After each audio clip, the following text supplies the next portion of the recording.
Last night, Golden State Warriors blew the doors off the Rockets, 126 to 85.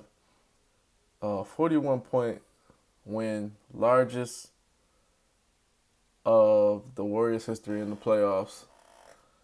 And man, I gotta tell you, this was a classic case of when the hunter becomes the prey. They were preying on Steph Curry. They kept talking about his flaws, talking about how poorly he played. And man,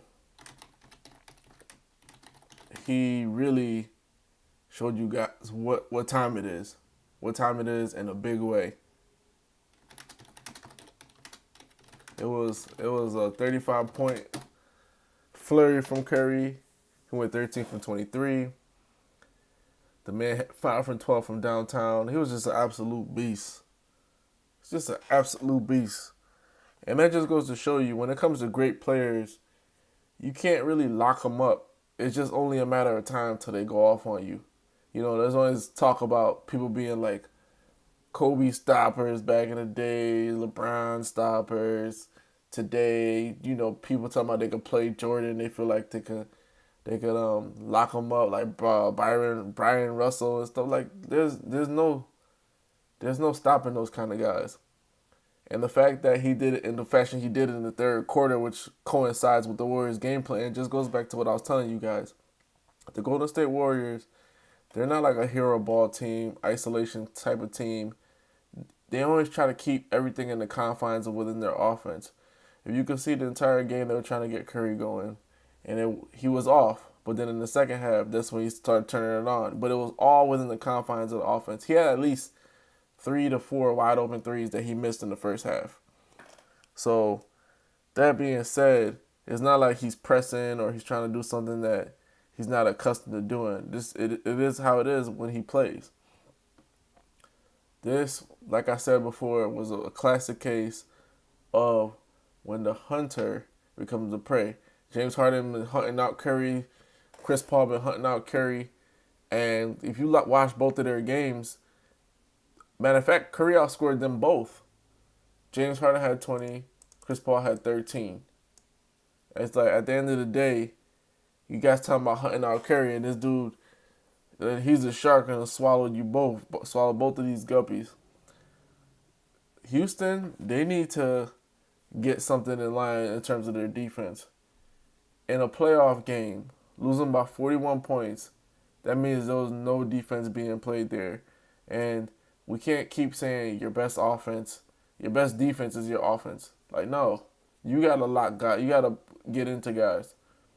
And here's the problem with that notion of, well, the Houston needs to play better defense. This is where they run into issue.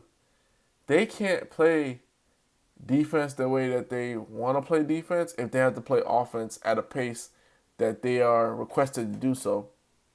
You can't ask guys to run up and down the court really quick and play fast and then expect them to get into guys on the other end.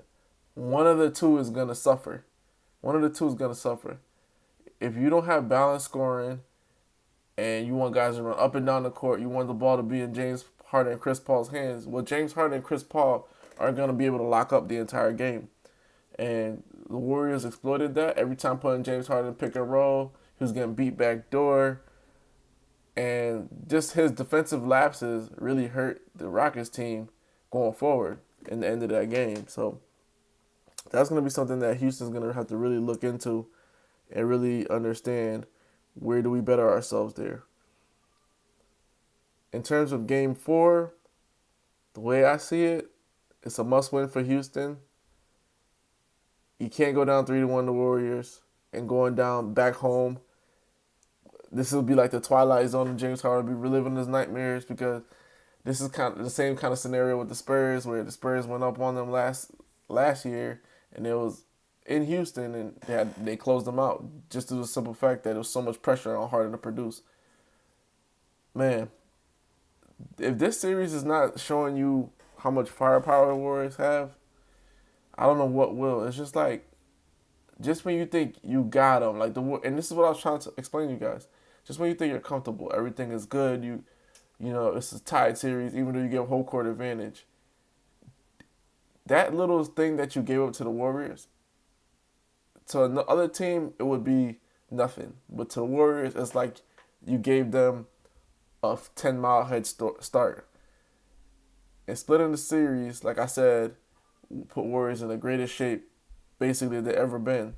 Now they're up 2-1, and the next game's in Oracle, and you saw everybody play better in Oracle. So Houston has to bring it, or the series is over.